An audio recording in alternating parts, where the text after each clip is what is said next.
Voici le retable de l'autel de l'église de Santa Maria dans le Val Calanca.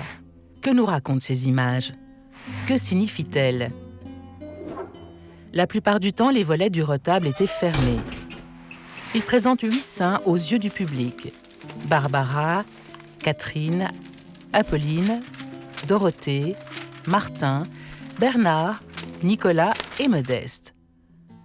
Ces chrétiens exemplaires furent torturés et exécutés car ils refusaient de renoncer à leur foi chrétienne en dépit de l'interdiction. Les souffrances subies par ces martyrs faisaient d'eux des intercesseurs privilégiés auprès de Dieu. Ainsi, par exemple, Apolline d'Alexandrie. Au IIIe siècle, on lui arracha les dents car elle refusait de renier sa foi. C'est pourquoi les croyants sollicitaient son aide lors de maux de dents.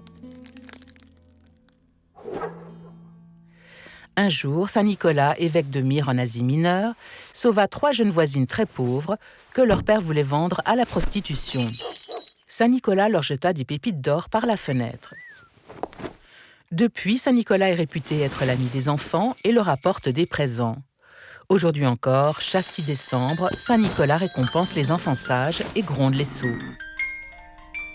Lors des grandes fêtes comme Noël et Pâques, les volets du retable étaient ouverts.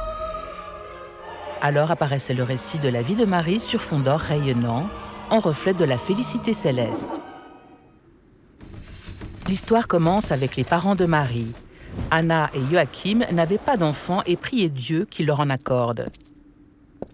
Joachim fait un jeûne de 40 jours dans le désert. Son épouse se désole, mais un ange lui annonce qu'elle sera enceinte. Au retour de Joachim, les époux se rencontrent à la porte d'or de Jérusalem. En effet, Anna devient enceinte et met au monde sa fille Marie. Dès l'âge de 3 ans, Marie est amenée au temple de Jérusalem par ses parents pour y être éduquée en vierge du temple. Le prêtre accueille Marie. Elle entre ainsi dans un monde spirituel où elle ne peut plus commettre aucun péché. À l'âge de 12 ans, Marie doit retourner chez elle pour y être mariée. Le choix de Dieu se porte sur un homme déjà âgé, Joseph. Le prêtre les marie en présence des parents. Bientôt apparaît l'archange Gabriel. Il annonce à Marie qu'elle va porter et mettre au monde le Fils de Dieu. Elle se rend alors dans les montagnes de Judée pour rendre visite à sa cousine Élisabeth et lui faire partager sa joie d'être enceinte. Élisabeth attend elle-même un enfant, Jean-Baptiste.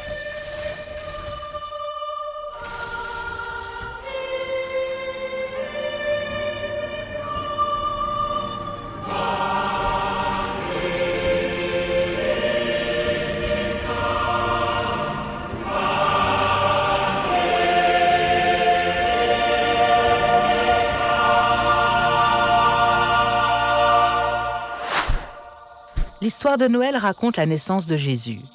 Comme l'empereur Auguste avait ordonné un recensement de la population, Joseph et Marie doivent quitter Nazareth et se rendre à Bethléem. Marie et Joseph cherchent un logement, mais toutes les auberges de Bethléem sont bondées. Un aubergiste amical met une étable à leur disposition.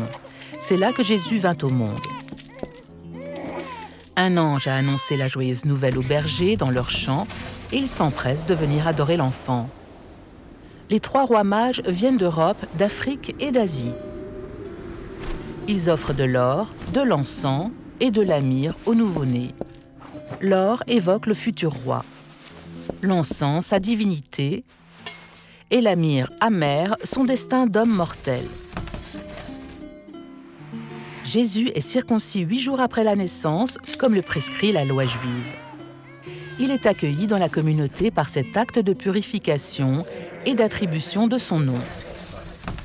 40 jours après la naissance, Joseph et Marie présentent Jésus au temple. Le pieux Siméon reconnaît en Jésus le Sauveur et chante ses louanges. Marie a apporté 2 colombes en offrande purificatrice, comme c'était l'usage pour les femmes après une naissance. Le Christ grandit, prêche le peuple et accomplit des miracles. 12 apôtres se joignent à lui. Jésus les envoie de par le monde propager la bonne nouvelle. Jésus est crucifié vers l'âge de 30 ans. Avec sa mort et ses souffrances, le Fils de Dieu prend sur lui les péchés du monde. Après la mort et la résurrection de son Fils, Marie vit longtemps encore près de Jérusalem. Lorsqu'un ange lui annonce sa mort prochaine, elle demande à voir encore une fois les apôtres. Ils sont amenés sur des nuages. Jean donne la Sainte Communion à Marie, entourée du cercle des 12 apôtres. Puis elle meurt paisiblement et monte au ciel. Au milieu du retable, Marie rayonne en reine céleste.